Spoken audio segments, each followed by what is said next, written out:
கையில் சோகம் அடைஞ்சிருக்கிறான். நெஞ்சோடு இருந்து தகப்பன் சுமக்கும் போது கூட அவன் அழுது கொண்டிருக்கிறான். நான் இப்படி நினைக்கிறேன், அவங்க அப்பா நெஞ்சுக்கு வந்துட்டா எல்லாம் சரியாயிடும் என்று அவனுக்கு தெரியல. அதனால அவன் அழுது கொண்டு இருக்கிறான். இங்கேயும் உட்கார்ந்து இருக்கிற நிறைய பேர் புலம்பி உடஞ்சி செத்து தொலைஞ்சு கட்டை உடைச்சி வாழ்றதுக்கு காரணம் யார் நெஞ்சில் இருக்கீங்கன்னு உங்களுக்கு நிறைய பேருக்கு தெரியலங்க. நீங்க எந்த நெஞ்சில் தெரியுமா சாஞ்சிருக்கீங்க? அவர் இரக்கம் உள்ளவர், அவர் அன்புள்ளவர், அவர் கிருபை உள்ளவர். அவர் தூக்கி சுமந்தார்னா உன்னை வாழ வச்சு அழகு பார்ப்பார்.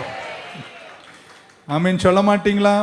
இப்படி சொல்லட்டுமா? அந்த குழந்தையை சுமக்க, பராமரிக்க, பாதுகாக்க, கரை சேர்க்க, உயர்த்த, அவன் எழுந்து நடந்து மகத்துவத்தை காண்ற வரைக்கும் அவனை கைவிடாமல் அரவணைத்து நடத்தக்கூடிய எல்லா திறனும் உள்ளவர் தான் அந்த தகப்பன். இப்ப பக்கத்துல கேளுங்களேன், ஏங்க அழுவுறீங்க அப்படின்னு.